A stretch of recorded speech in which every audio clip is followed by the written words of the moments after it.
EVN Report-ը օրերս հրապարակեց իր նախընտրական երկրորդ հարցախույզի արդյունքները։ Արդյունքները ցույց են տալիս, որ վարչապետ Փաշինյանի գլխավորած քաղաքացիական պայմանագիր կուսակցությունը կապահովի ձայների հարաբերական մեծամասնությունը, սակայն չունի բավարար քվե միակ կուսակցական կառավարություն ձևավորելու համար։ Քաղաքացիական պայմանագիրը նաև հավանական է դաշինք ձևավորելու հնարավորություն չի ունենա, քանի որ արևմտամետ ընդդիմադիր ուժերից ոչ մեկը չի հատում նախընտրական շեմը։ Միակ այլ ուժը, որ ըստ մեր հարցման հաղթահարում է խորհրդարանական անցողիկ շեմը, Ուժեղ Հայաստան կուսակցությունն է, որը մասնակցում է որպես դաշինք։ Ուժեղ Հայաստանը կլանել է նախկին նախագահ Ռոբերտ Քոչարյանի գլխավորած Հայաստան դաշինքի ձայները, որն առաջին փուլի համեմատ չնչին բարելավել է դիրքը հիմնականում Բարգավաճ Հայաստանի ձայների հաշվին։ Այս երեք ուժերի ձայների ընդհանուր բաժինը կազմում է մոտ 20%, ինչը համադրելի է Հայաստան դաշինքի 2021-ի արդյունքների հետ։ Ում օգտին կքվեարկեի, եթե ընտրությունները լինեին վաղը հարցին 37% կամ հրաժարվել է պատասխանել կամ ասել, որ չգիտի։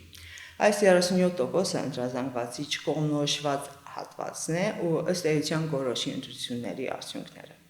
Չկողմնորոշված ընտրազանգվածի սև արկղի հետևանքից խուսափելու համար ընդգրկել ենք կողմնորոշիչ տեսակետային հարցերի շարք։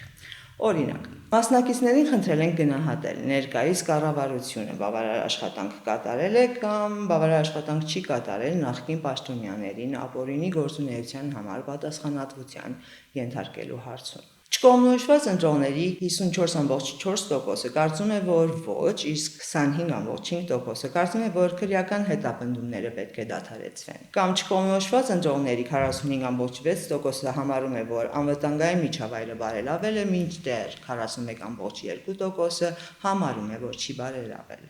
Առհասարակ, ընտրողների մեծամասնությունը համարում է, որ Հայաստանի անվտանգային միջավայրը բարելավել է նույնիսկ Իրանի պատերազմի պայմաններում։ Անկախ իրենց անհատական կողմնորոշումներից, ինչպես առաջին փուլում, ընտրողների մեծամասնությունը այս փուլում ևս կարծում է, որ քաղաքացիական պայմանագիրը կհաղթի և կձևավորի միակուսակցական կառավարություն։ Հարցման արդյունքներին ավելի մանրամասն կարող եք ծանոթանալ մեր կայքէջում հայերեն և անգլերեն։